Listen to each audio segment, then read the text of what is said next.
कि बाबर को लाया कौन? बाबर को इब्राहिम लोदी को हराने के लिए राणा सांगा लाया था। तो मुसलमान तो बाबर की औलाद है और तुम गद्दार राणा सांगा की औलाद हो। ये हिंदुस्तान में तय हो जाना चाहिए। अगर बाबर की तो आलोचना करते हैं, राणा सांगा की आलोचना नहीं करते। होली में के त्योहार पर होली नहीं खेलना चाहते, जिनको रंग पसंद नहीं है वो हिंदुस्तान छोड़ दे। ये देश किसी के बाप का देश है। औरंगजेब को लेकर उठे विवाद में अब राणा सांगा की एंट्री हो गई है। अखिलेश यादव के सांसद रामजी लाल सुमन ने बाबर को राणा सांगा से जोड़कर एक ऐसा बयान दे दिया कि एक बार फिर मान अपमान की जंग छिड़ गई है।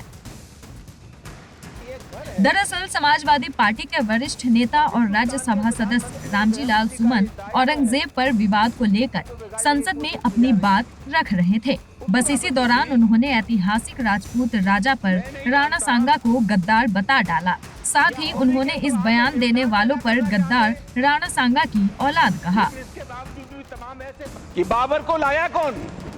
बाबर को इब्राहिम लोदी को हराने के लिए राणा सांगा लाया था। तो मुसलमान तो बाबर की औलाद है और तुम गद्दार राणा सांगा की औलाद हो। ये हिंदुस्तान में तय हो जाना चाहिए। अगर बाबर की तो आलोचना करते हैं, राणा सांगा की आलोचना नहीं करते।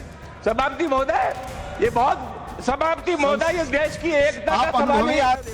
अखिलेश के सांसद यही नहीं रुके, उन्होंने बीजेपी और उसके सहयोगी दलों के नेताओं को भी संसद में खड़े होकर खूब सुनाया, जिन्होंने कहा था कि रंग से दिक्कत है तो मुसलमान अपने घर पर रहे।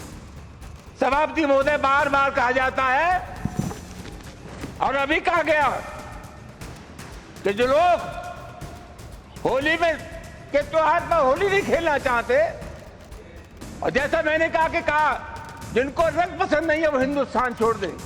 वो सभापति महोदय, मैं आपके मार्फत से जानना चाहूंगा, ये देश किसी के बाप का देश है। हिंदुस्तान में विभिन्न जातियों के धर्मों के लोग रहते हैं। इस देश की मिट्टी पर जितना अधिकार हिंदू का है, उससे कम अधिकार हिंदुस्तान के मुसलमान का है। रामजी लाल सुमन ने मुसलमानों के खिलाफ विवादित बयान देने वाले नेताओं को लेकर पीएम मोदी और अमित शाह पर सीधे सीधे सवाल उठाए। कहा, किसी भी बीजेपी नेता ने इस पर स्पष्टीकरण नहीं दिया तो इसे क्या समझा जाए कि उन नेताओं को बीजेपी आला कमान का संरक्षण मिला है। और मैं बहुत अफसोस के साथ ये कहना चाहूंगा कि बीजेपी की सरकार है, बीजेपी का कोई जिम्मेदार नेता या कोई मंत्री इन सब चीजों का प्रतिवाद नहीं करता। यह नहीं कहता कि इस प्रकार की जो भाषा बोलते हैं उनसे हमारा कोई संबंध नहीं है।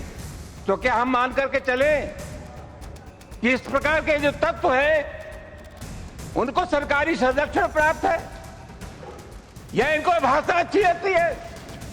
संसद में शनिवार को सपा सांसद ने बयान तो बहुत तगड़े दिए, लेकिन राणा सांगा वाले बयान पर ऐसा हंगामा मचा कि बीच में राज्यसभा के उपसभापति हरिवंश ने उन्हें टोका और संसद की मर्यादा में बने रहने की नसीहत दे दी। फिलहाल आपको रामजी लाल सुमन का कौन सा बयान सबसे ज्यादा अच्छा या बुरा लगा, हमें कमेंट बॉक्स में जरूर बताएं।